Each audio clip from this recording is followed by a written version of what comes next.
मौजूद है। बहस का सिलसिला शुरू करें उससे पहले जान लेते हैं आज का अपडेट क्या है और आज हम ये बहस क्यों कर रहे हैं। आज बड़ी बहस इसलिए हो रही है क्योंकि बागेश्वर धाम सरकार के धीरेन्द्र शास्त्री ने चुनौती स्वीकार कर ली है, क्योंकि धीरेन्द्र शास्त्री की शक्तियों के चमत्कार पर अब सबकी नजर है। लेकिन वो कहते हैं वो चमत्कार करते ही नहीं, क्योंकि बाबा ने चैलेंज स्वीकार कर लिया है। तो क्या अंधश्रद्धा निर्मूलन समिति पीछे हट रही है? क्योंकि रायपुर के बजाय नागपुर दरबार में ही दावा साबित करने की शर्त रखी गई है। करेंगे हर उठते सवाल पर बहस, लेकिन सबसे पहले आज का अपडेट देख लेते हैं। सिर में मारो उसके, कपड़िया में मारो उसके, तमीजा आदेश है। कोई नेगेटिव एनर्जी कहता, कोई उसे प्रेत बाधा, कोई संकट बाधा कहता और कोई उसे नकारात्मक ऊर्जा कहता, पर है तो एक ही। प्रेत रोगियों को आने दो। नागपुर के पत्रकारों के आगे और एक पंच कमेटी के आगे ये पूरी चुनौती की प्रक्रिया पार पड़ेगी। 2 बार ये प्रक्रिया की जाएगी। और चमीटा मारे जाएं। आके सीधा दूध का दूध, पानी का पानी हो जाएगा। दुनियादारी का ना हमारा टाइम बर्बाद करें, बुढ़ापे में उनको और दिमाग खराब हो तो ये चमत्कार अगर भगवान जी करते हैं तो भगवान जी तो भक्तों के सामने करेंगे ना। आप बीच में क्यों हैं? आप क्या एजेंट है क्या? हम मस्ती वाले हैं, अपने हनुमान जी की मस्ती में रहते हैं। हमें जो प्रेरणा लगेगी वो हम बोलेंगे, बताएंगे दरबार में। ये चुनौती की प्रक्रिया नागपुर में ही कंडक्ट होगी और किसी दूसरी जगह पर कंडक्ट नहीं होगी। परेशान आर्थिक तंगी, काम धंधा की कहाँ तुम और हैरान हो? उनसे कह दो कि आ जाओ भैया, किराया खर्चा हमसे ले लो। हमें ज्यादा इन सब में लफड़ों में पड़ने में मजा नहीं आता। इन रोगियों के घर पर जितने भी इनके प्रेतों, धर्म के खिलाफ नहीं, भगवान के खिलाफ नहीं, लेकिन धर्म और भगवान के नाम पर जो ठगी होती है उसके खिलाफ हम हैं। हम किसी से दक्षिणा लेते नहीं हैं, मांगते नहीं है। कोई कथा की दक्षिणा जरूर लेते हैं, क्योंकि अन्नपूर्णा चलाते हैं। बोलो बागेश्वर धाम की, सन्यासी बाबा की। तो अब देखते हैं आज इस मुद्दे पर बात करने के लिए हमारे साथ कौन कौन जुड़े हुए हैं। कल हमने आपको एक खास मुलाकात में धीरेन्द्र शास्त्री से मिलवाया था और आज हमारे साथ हैं श्याम मानव जी, जिन्होंने उन्हें चैलेंज किया था। अंधश्रद्धा निर्मूलन समिति के श्याम मानव जी उपाध्यक्ष हैं और उसके कर्ता धर्ता हैं। मेरे साथ इस वक्त मौजूद हैं बीके त्यागी, तर्कशास्त्री हैं, रैशनलिस्ट हैं और विज्ञान पर भरोसा करते हैं, बाबा के समर्थन में नहीं है। विवेक श्रीवास्तव लेफ्ट के नेता, बाबा के समर्थन में नहीं है। सृजन पाल सिंह रैशनलिस्ट और विज्ञान को मानने वाले, वो बाबा के समर्थन में नहीं है। पंडित प्रकाश जोशी, वो बाबा के समर्थन में नहीं है, हालांकि वो हिंदू धर्मगुरु है। आचार्य डीपी शास्त्री, वो हिंदू धर्मगुरु हैं और बाबा के समर्थन में हैं। सबसे पहले श्याम मानव जी, मैं आपके पास आऊंगा। आप मुझे बताइए कि नागपुर की बात क्यों? आप चाहते तो रायपुर जाते, आज चले जाते और सच दूध का दूध, पानी का पानी कर देते। दीपक जी, आप कई सालों से पत्रकार हैं, मैं आपसे एक सवाल पूछ रहा हूं। नागपुर में 7-8 तारीख को दिव्य दरबार लगा, उसका वीडियो बाबा की ही ओर से प्रसारित हुआ है। बागेश्वर धाम सरकार का दिव्य दरबार जनवरी 2023 सुबह 9 बजे से 2 घंटे 58 मिनट का ये वीडियो है। उसमें 45 मिनट 50 सेकंड से 46 मिनट 53 तक एक बात कही है उन्होंने। अपने एक भक्त को उन्होंने पूछा, तुम्हारे पिताजी का नाम क्या है? भक्त कहता है, मेरे पिताजी का नाम शंकरलाल है। थोड़ी देर बाद बाबा माइक पर बोलते हैं, पहली बात माइक पर नहीं बोलते हैं, दूसरी बात माइक पर बोलते हैं, तुम्हारे पिताजी का नाम शंकरलाल है, बोलो, माइक पर बोलो, नहीं तो तुम्हारे सारे कान खोल देंगे। बेचारा डर के मारे बोलता है, मेरे पिताजी का नाम शंकरलाल है। आभास निर्माण किया जाता है कि बाबा जी ने पहचाना उनके दिव्य शक्ति से इनके पिताजी का नाम शंकरलाल है। ये उन्हीं के प्रसारित वीडियो पर है। ये बात रायपुर में होने के बाद आप वहां खड़े होकर बोल सकते हो 1 लाख लोगों के सामने कि बाबा इस ढंग से ठग रहे हैं? क्या होगा बोलोगे तो आप पत्रकार हो, मैं पत्रकार रहा हूं दीर्घ समय। ये लोगों की भावनाओं का सवाल होता है। ऐसे खुले दरबार में 50-60 हजार लोगों के भीड़ के सामने ऐसी वैज्ञानिक चुनौती कभी सिद्ध नहीं हो सकती है। आपने प्रस्तावना में शुरुआत में कहा था कि नागपुर के दरबार में सिद्ध होगा। मैंने कभी नहीं कहा दरबार में सिद्ध होगा। मैंने बार बार रिपीट किया है कि यह चुनौती की जाएगी, वो वैज्ञानिक कसौटी के आधार पर की जाएगी। चुनौती की से हम अमल में ला रहे हैं। हजारों बाबाओं का, मांत्रिकों का इस ढंग से हमने भांडाफोड़ किया है, उनको एक्सपोज किया है। चुनौती की प्रक्रिया नागपुर के सभी पत्रकारों के सामने एक खास पंचमंडल के आगे, ये पंच कमेटी जो होगी वो तटस्थ होगी, ना हमारी होगी ना उनकी होगी। इसमें शायद रिटायर्ड जजेस भी होंगे और उनके सामने ये चुनौती पारित की जाएगी। इसमें हमें ये देखना होगा कि बाबा को कोई भी जानकारी ये कमेटी कौन चुनेगा श्याम मानव जी? इसलिए हाँ, ये कमेटी कौन चुनेगा? आपने कहा शायद रिटायर्ड जज भी होंगे, शायद कमेटी कौन चुनेगा? मुझे आप चुनेंगे या ये कमेटी बाबा धीरेन्द्र शास्त्री चुनेंगे? नहीं, जी धीरेन्द्र शास्त्री भी नहीं चुनेंगे, मैं भी नहीं चुनूंगा। ये जिम्मेदारी हम बीच के लोगों को देंगे, पत्रकार संघ के अध्यक्ष को दे देंगे नागपुर के। वो तटस्थ है और नजदीक के हैं बहुत ही। क्यों ना एक न्यूट्रल जगह हो जाए? क्यों ना एक न्यूट्रल जगह हो जाए? नागपुर का आग्रह क्यों, मुझे बताइए। और मैं आपको नागपुर का वो वीडियो भी है वो भी दिखाऊंगा। इसलिए ठीक है। अच्छा, मैं नागपुर का वो वीडियो मैंने स्पेशली आपका दोपहर में इंटरव्यू देखने के बाद वो वीडियो निकाला है। अभी रोकिए उसको चलाएंगे ऑडियो के साथ। श्याम मानव जी ने क्या कहा है उस पर श्याम मानव जी वीडियो देखकर क्या कहते हैं, देखते हैं। बताइए श्याम। माइक लो, माइक उठो। कहाँ से? नागपुर से। यहाँ बैठो। नागपुर के? नागपुर में कहाँ रहते? शांति नगर। ऐसा करो मुंह ताकि तुम्हारा कैमरा में आ जाए, आदमी भी देखने का को आओ तुम। आओ। आपने यहाँ किसी को नाम बताया था? नहीं तो हमें कैसे पता लग गया? किसी ने पूछा तुमसे नाम? किसी को तुमने परिचय दिया क्या? नहीं। किसी कार्यकर्ता को तो नहीं दिया? नहीं दिया। फिर कैसे पता लग गया? गुरु जी की कृपा। और पहली नंबर तुम्हारी का अर्जी लगी। लफड़ा है कुछ, तुम कबाड़ी आदमी हो। हाँ। बोलो सीताराम। हमने लिख लिया, पूछो क्या बात? बस धंधेबाजी ये थोड़ा सा तकलीफ है घर में जी, और हमारी मिसेस की तबीयत थोड़ी सी खराब रहती है। यहाँ पहले किसी ने पूछा आपके पिताजी का नाम क्या है? शंकर लाल जी। नजदीक आइए। शंकर लाल। परेशान, पढ़ते जाना समझ में आ, टोक देना। परेशान, आर्थिक तंगी काम धंधा की मूलता समस्या बनी रुकावट है, पत्नी बीमार है, आप दरबार में देखने आए थे कि सत्य क्या है, हकीकत क्या है। उसका प्रमाण यह है कि आपका नाम शायद बुलाया, पिता शंकर लाल आपके हैं। सही है। माइक से बोलो, यही बोल रहा पर्चा? हाँ, ये पर्चा यही बोलो। सॉरी नहीं तो हमें तुम्हारे और कांड खोल ले। तो सॉरी। श्याम मानव जी, आपने इसका वीडियो देखा था क्या?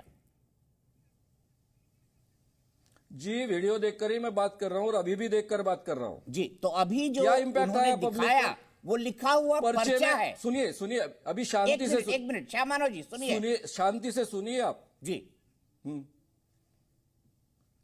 इम्पैक्ट क्या आया कि महाराज ने पर्चे में पहले से पिताजी का नाम लिख कर रखा है। श्याम मानव जी, मैं इम्पैक्ट की बात नहीं कर रहा हूं। मैं सिर्फ ये जानना चाह रहा हूं, आपने कहा कि फादर का नाम पूछा और बाद में बोला बोलो यही नाम है। नहीं बोला उन्होंने, धीरेन्द्र शास्त्री ने नहीं बोला, बाबा ने नहीं बोलो, जोर से बोला है वहां पर।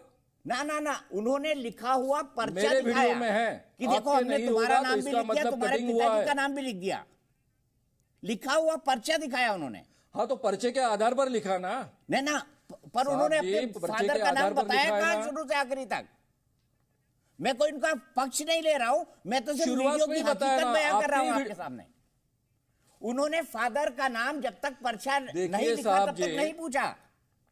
और वो पर्चा दिखाते हुए बोल रहे पढ़ो अपने बारे में। हाँ तो आप क्या, ठीक है, आप इंप्रेशन क्या देना चाहते हो कि उन्होंने पहले से पर्चा लिखा है? चाहता हूं, मैं आपको वीडियो दिखा रहा हूं। उनको पहले से पता चला है? मुझे नहीं पता। मैं लोगों पर क्या इंप्रेशन आता हूं उसकी बात कर रहा हूं। मैं इंप्रेशन की बात ही नहीं कर रहा हूं। लोगों पर ये इंप्रेशन आता है कि उन्होंने।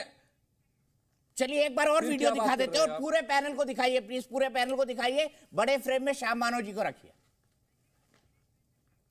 माइक लो, माइक उठो। कहाँ से? नागपुर से। यहाँ बैठो। नागपुर के? नागपुर में कहाँ रहते? शांति नगर। शांति नगर। ऐसा करो मुंह ताकि तुम्हारा कैमरा में आ जाए, आदमी भी देखे को आओ तुम। आओ आओ। आपने यहां किसी को नाम बताया था? नहीं तो हमें कैसे पता लग गया? किसी ने पूछा तुमसे नाम? किसी को तुमने परिचय दिया क्या? नहीं किसी कार्यकर्ता को तो नहीं दिया? नहीं दिया, नहीं दिया। फिर कैसे पता लग गया? गुरु जी की कृपा। और पहली नंबर तुम्हारी का अर्जी लगी, लफड़ा है कुछ, तुम कबाड़ी आदमी हो। हाँ। बोलो सीताराम। सीताराम। हमने लिख लिया, पूछो क्या बात? बस धंधेबाजी की थोड़ा सा तकलीफ है घर में जी। और हमारी मिसेस की तबीयत थोड़ी सी खराब रहती जी। है। यहाँ पहले किसी ने पूछा आपके पिताजी का नाम क्या है? शंकर लाल जी। नजदीक आइए। शंकर लाल। परेशान, पढ़ते जाना, जाना समझ में आ टोक देना। परेशान, आर्थिक तंगी, काम धंधा की मूलता समस्या बनी रुकावट है, पत्नी बीमार है, आप दरबार में देखने आए थे कि सत्य क्या है, हकीकत क्या है। उसका प्रमाण यह है कि आपका नाम शायद बुलाया, पिता शंकर लाल आपके हैं। सही है, सही है। माइक से बोलो, यही बोल रहा पर हाँ, पर्चा यही बोलो। सॉरी सॉरी, नहीं तो हमें तुम्हारे और कांड खोल ले तुम्हारे। Sorry sorry.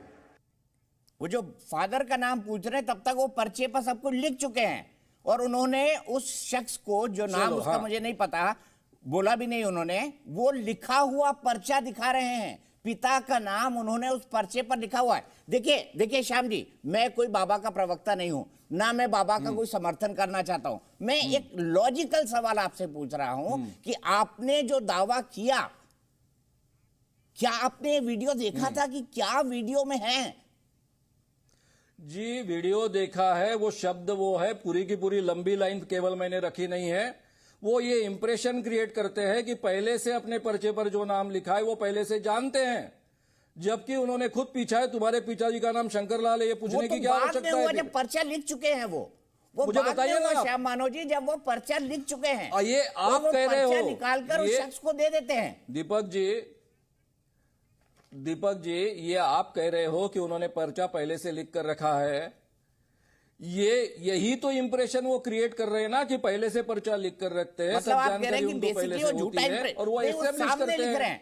माफ कीजिए, मुझे नहीं पता वीडियो। मेरा सादा सवाल आपसे, मेरा सिंपल, दीपक जी सुनिए एक बात, मेरा सिंपल सवाल आपसे है, पर्चा अगर आपने पहले से सब लिख कर रखा है तो शंकर लाल जी आपके पिताजी का नाम है, पूछने की आवश्यकता क्या है? उन्होंने बोला ये पर्चा, वो पर्चा दिखा रहे हैं और फिर पूछ रहे हैं कि तुम्हारे पिता का नाम क्या है, तो उन्होंने बोला शंकर लाल, तो उन्होंने बोला ये सही लिखा है। ये सही लिखा है कब बोलते हैं? बाद में बोलते हैं। पर्चा लिखने के बाद दिखा रहे हैं उसको। वो सीधे से शंकर लाल क्यों पूछ रहे हैं? वो शंकर लाल क्यों पूछ रहे हैं? फिर सीधा ये क्यों नहीं कह रहे कि तुम्हारे पिताजी का नाम शंकर लाल है, तुम्हारा ये नाम है, ये सब फला है? आप अपना पॉइंट ऑफ व्यू रखने के लिए सक्षम है, समर्थ है, मैं आपको सालों से जानता हूं। मैं इस पर कोई आर्गुमेंट नहीं करूंगा, दर्शक डिसाइड करें कि किसका पलड़ा यहां पर भारी है। ना बाबा के समर्थन में हूं, ना मैं श्याम मानव जी को समर्थन में हूं। मैं एक एंकर हूं और सवाल पूछना मेरा काम है। सीधे चलता हूं साध्वी शिवानी दुर्गा जी के पास। साध्वी जी, इस वीडियो के बाद आप क्या कहेंगी? क्या जो चैलेंज दिया गया है बाबा को, समिति क्या उनके चैलेंज को एक्सेप्ट कर रही है? वो कह रही है नागपुर में आकर एक इंडिपेंडेंट कमेटी के सामने करे। बाबा कह रहे हैं कि रायपुर में आ जाइए। 20 और 21 की उन्होंने तारीख दी थी, आपका क्या कहना है? जी, हर हर महादेव आप सभी को। श्याम मानव जी, आपको हर हर महादेव। मेरा नाम और शक्ल दोनों आपको तो याद होंगी, तो खैर हम उस बारे में बात नहीं करेंगे। बात यह है कि ये सिर्फ हिंदू, देखिए उन्होंने प्रूव कर दिया उस पॉइंट को। श्याम मानव जी कह रहे हैं कि वो पूछ रहे हैं, वो पूछ नहीं रहे हैं, वो बता रहे हैं।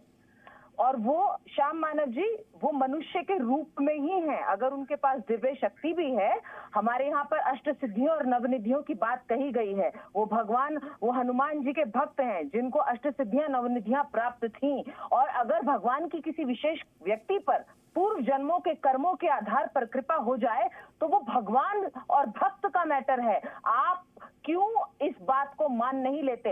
अंधश्रद्धा कहाँ है? उन्होंने तो क्लियर प्रूफ कर दिया इस बात को। आप बार बार ये कहे जा रहे हैं कि शंकर लाल पूछ रहे हैं, पूछ नहीं रहे हैं, वो बता रहे हैं दूसरों की तसल्ली भी कर रहे हैं उस चीज को बोल करके जो पर्चा उन्होंने पहले से लिख लिया है। और एक पर्चे की बात नहीं है, ये सिर्फ शंकर लाल के पर्चे की बात नहीं है, ये वहां इतने सारे जो लोग बैठे हैं उससे पहले उनके कितने टेस्ट किए गए हैं, जा जाकर कितने मीडिया वालों ने उनके टेस्ट किए हैं। वहां पर आपकी साइंस हर चीज को आज तक प्रूव नहीं कर पाई है। नासा जब मानती है, आप किस साइंस की बात कर रहे हैं?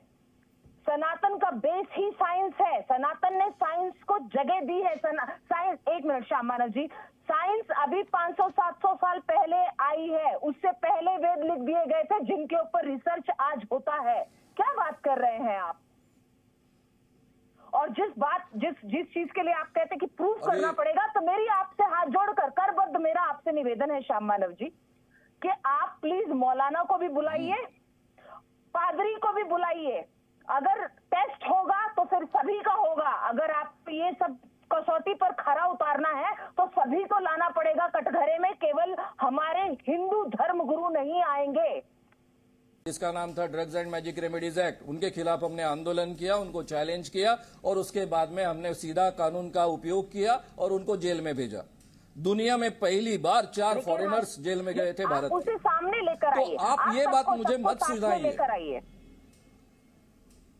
क्यों लेकर आएंगे? जो दावा करेंगे उसको लेकर आएंगे ना। नागपुर में आकर देखिए, जिन्होंने आकर दावा किया तब उनको चैलेंज किया गया है। निवेदन किया है करबद्ध। नहीं, जब कोई आप किसी मुस्लिम व्यक्ति को भेज दीजिए जो दावा करेगा, किसी पादरी को भेज दीजिए जो दावा करेगा, उनको भी हम चैलेंज करेंगे, करते आए हैं। मैं नहीं भेजूंगी। ये तो आपका अंधश्रद्धा निर्मूलन। मैं कोई धाम में जाकर चैलेंज करने नहीं गया था उठाया है मैडम जी, मैं धाम में नहीं गया था चैलेंज करने। वो नागपुर में आए इसलिए उनको चैलेंज किया गया। अच्छा श्याम मानव जी, जो नागपुरी आता है उसको ही क्यों चैलेंज करते हैं, आप मुझे ये बता दीजिए। इसका कारण है, यहाँ पर हमारा पूरा संगठन काम करता है। जिस काम के लिए जिसकी आवश्यकता होती है उस ढंग का कानून महाराष्ट्र सरकार ने बनाया है, उसको कहते हैं जादू टोना विरोधी कानून। उसके तहत ये सब गुनाह तय होते हैं, इसलिए यहाँ पर हम करते हैं। नहीं, केंद्र सरकार के पास भी कानून है, मैजिकल रेमेडीज एक्ट नहीं बना है। केंद्र सरकार के पास भी कानून है, मैजिकल रेमेडीज एक्ट। हाँ है ना, लेकिन वो केवल कॉग्निजिबल है, नॉन बेलेबल नहीं है। उसमें शिक्षा का प्रावधान बड़ा नहीं है। चलिए ठीक है, हमने कई बार उस कानून का उपयोग किया है और मैं सभी लोग डीपी शास्त्री जी के पास चलता हूँ। सभी लोग केवल 100 रुपए का दंड देकर भी छूट गए हैं। डीपी शास्त्री जी बताइए, श्याम मानव जी का कहना है कि भाई मैं नागपुर में इसलिए करता हूं क्योंकि वहां पर इसके अगेंस्ट कानून है अंधश्रद्धा निर्मूलन के लिए। एक चीज बता दे श्याम मानव जी, देख लें, अग्नि का, वायु का, जल का, पंच तत्व का, परमाणु क्या लेंगे, उनके बारे में उनको सोचना चाहिए। धीरेन्द्र कृष्ण के जो गुरुदेव भगवान हैं रामभद्राचार्य जी हैं, आप हम सबको पता, आप कितना बार राम मंदिर के पक्ष में भी उन्होंने अपना प्रमाण दिया, पुस्तक का भी, मंत्र का भी, श्लोक का भी, और आज भी वो सनातन के प्रति खड़े हैं। धीरेन्द्र जो कार्य कर रहा है अपने शक्ति के अनुकूल कर रहा है। आज हनुमान जी की जो कृपा इत्यादि हैं हम सब पे हैं। हनुमान जी जीवित हैं। हम लोग बार बार कहते हैं अश्वत्थामा बलि व्यासो हनुमान विभीषण कृपा परशुरामश्चैव मार्कंडे चिरंजीवनी। हनुमान जी की उन्होंने साधना किया, अपने पूज्य दादाजी का आशीर्वाद प्राप्त हुआ। हम किसी कालखंड को ले लें, त्रेता से लेकर कलिकाल तक, तो राम के भी यात्रा में जितने साधक थे, ऋषि भारद्वाज थे, अत्रि थे, अगस्त्य थे, सब ने अपने मंत्र साधना और अपनी जो शक्तियाँ थी वो शक्तियों को आशीर्वाद रूप में भगवान राम को दिए। और आज भी है, जिसमें सप्तवेदी बाण भी है, स्पर्श का भी उसमें लिया गया है। आप गीता उठाइए, अन्यथा रामायण उठाइए या ज्योतिष का कोई ग्रंथ उठाइए, ये सब अपने आप में प्रमाण आपको दे देगा। सनातन उसका एक प्रत्यक्ष प्रमाण है जो आपके हर कालखंड में रहा है और श्रीवास्तव जी जवाब, लोग कह रहे हैं कि श्याम मानव जी सिर्फ सनातन, देखिए सीधी सी बात है, सनातन धर्म वालों के लिए ही बोलते हैं। ये आरोप लगाया बाबा धीरेन्द्र शास्त्री ने कि वो नहीं, बिल्कुल नहीं, मार्क्सवाद किसी मौलाना के लिए नहीं बोलेंगे, किसी पादरी के लिए नहीं बोलेंगे। आपको कितनी दम लगता है बाबा धीरेन्द्र शास्त्री के इस दावे में? आप सुनिए, बड़े स्पष्ट शब्दों में बोलता हूं मैं।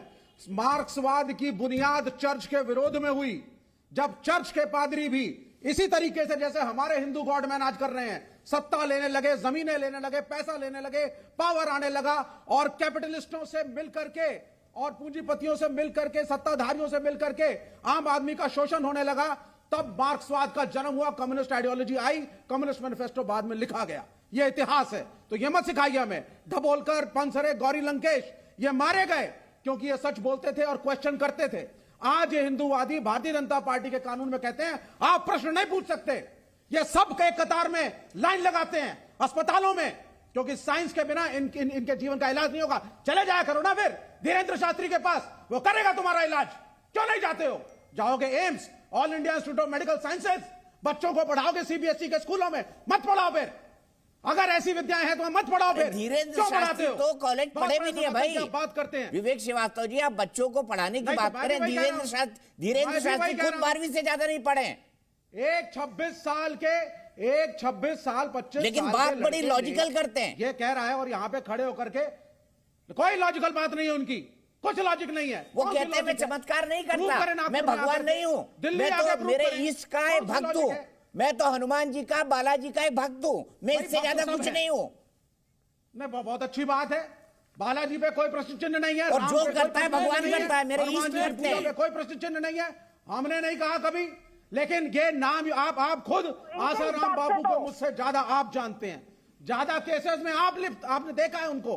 दीपक चौरसिया जी, आपका ट्रैक रिकॉर्ड है, आपकी पत्रकारिता को हम सैल्यूट करते हैं। ना बहुत अरसे से देखिए जो गलत है उसको गलत कहता हूं मैं, और तो क्या जो दूसरे अपने पक्ष की बात करता है, मुझे उसकी बात तर्क के आधार पर लॉजिकल लगती है तो मैं वो बात करता हूं। सीधे मैं तिवारी जी के पास चलता हूं। तिवारी जी, विवेक जी तो मतलब आपको पता है उनकी आइडियोलॉजी के लिए धर्म अफीम है, तो वो तो किसी धर्म के फेवर में बात नहीं करेंगे। वो कह रहे चर्च के खिलाफ कम्युनिज्म शुरू हुआ। लेकिन क्या आपको लगता है क्या सनातन कोई एक ऐसा धर्म है या एक ऐसी चीज है जिसका कोई वैज्ञानिक आधार नहीं?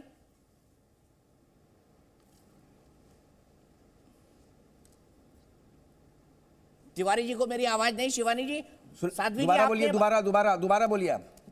मैं ये कह रहा हूं क्या सनातन कोई ऐसा धर्म है जिसका कोई वैज्ञानिक आधार नहीं?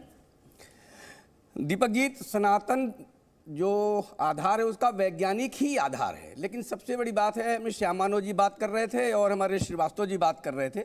तो श्रीवास्तव जी के विषय में तो मैं इतना ही कहना चाहूँगा कि जहाँ इनकी बड़ी आवश्यकता है अफगानिस्तान में, जहाँ अंधश्रद्धा के आधार पर सब कुछ चल रहा है, वहाँ विवेक जी नहीं जाएंगे, कुछ समझाने के लिए नहीं जाएंगे। ये ईरान भी नहीं जाएंगे, इराक भी नहीं जाएंगे, और सीरिया भी नहीं जाएंगे, पाकिस्तान भी नहीं जाएंगे, बांग्लादेश भी नहीं जाएंगे। जहाँ पर अंधश्रद्धा के आधार पर ही सब कुछ चल रहा है वहाँ नहीं जाएंगे। भारत में कहें, इनकी एक पूरी परंपरा है, पद्धति है, छोटे को बड़े से, अमीर को गरीब से, काले को गोरे से, मतलब इस प्रकार से जो विषमताएं हैं उनसे लड़ाने का इनका केवल काम है। केवल इसी आधार पर इनका सारा काम चलता है। भारत में विज्ञान की बात कर रहे हैं तो मैं ये कहना चाहता हूँ, श्याम मानव जी, मैं अभी देख रहा था बीबीसी से प्रारंभ, बीबीसी ने अंधश्रद्धा पर, हिंदुओं की सोच पर, हिंदुओं की परंपराओं पर, हिंदुओं के विचार पर, सनातन पद्धति पर, इस पर जब से कुठाराघात किया है, मुझे लगता है उसी श्रृंखला में श्याम मोहन, एक मिनट, मैं जानता हूं आपको, मैं आपको जानता हूं, आप तालिबान नहीं जाएंगे, मैं जानता हूं आप इराक नहीं जाएंगे, मैं जानता हूं आप पाकिस्तान नहीं जाएंगे, मैं मानता हूं आप बांग्लादेश नहीं जाएंगे, जहां आपकी आवश्यकता है वहां नहीं जाएंगे, भारत में रहेंगे, क्योंकि भारत में धड़ से सर जुदा करने की बात हिंदुओं में नहीं है, सनातन में नहीं है, अलग हो जाएगा, इसलिए आप नहीं जाते। अब मैं बात करता हूँ श्याम मानव जी की बात। श्याम मानव जी, में कोई ऐसी बात नहीं कहना चाहता। जब से बीबीसी ने ये सारा विषय शुरू किया है, उसके बाद भारत के कई बड़े चैनल इस प्रकार की बात कर रहे हैं। मैंने कभी नहीं देखा उनको, चंगाई सभा की एक श्रृंखला सारे देश में चलती है, उसको फिल्मांकन करने की कोई श्रृंखला मैंने उन टीवी चैनल्स में नहीं देखी है। श्याम मानव जी, आप एक तर्क लेकर चले हुए हैं, हो सकता है आपने कहा मैंने चंगाई सभाओं, लेकिन रोज चंगाई सभाएं हो रही हैं। मुझे लगता है आप रोज कोशिश करेंगे तो रोज चंगाई सभाओं को बेनकाब कर सकेंगे आप। ठीक है, श्याम मानव जी के पास जाऊंगा, लेकिन एक कमेंट त्यागी जी का लेता हूं। त्यागी जी, आपने धीरेन्द्र शास्त्री की बात सुनी या नहीं सुनी मैं नहीं जानता, लेकिन आज चल रही थी हमारे चैनल पे, काफी प्रमुखता से चल रही थी। आपको क्या लगता है कि श्याम मानव जी ने उनकी चुनौती स्वीकार कर ली है? अगर नागपुर की शर्त है या महाराष्ट्र की भी शर्त है, तो क्या आपको नहीं लगता कि अगर श्याम मानव जी के पास एक सॉलिड आधार है तो उनको जहां किसी न्यूट्रल जगह पे चला जाना चाहिए? त्यागी जी क्या कहेंगे आप? नहीं, मुझे लगता है, देखिए, यहाँ पे सवाल यही हो रहा है कि ये एक आस्था पे चोट है या सनातन के ऊपर उन्हीं को सेलेक्ट कर किया जाता है।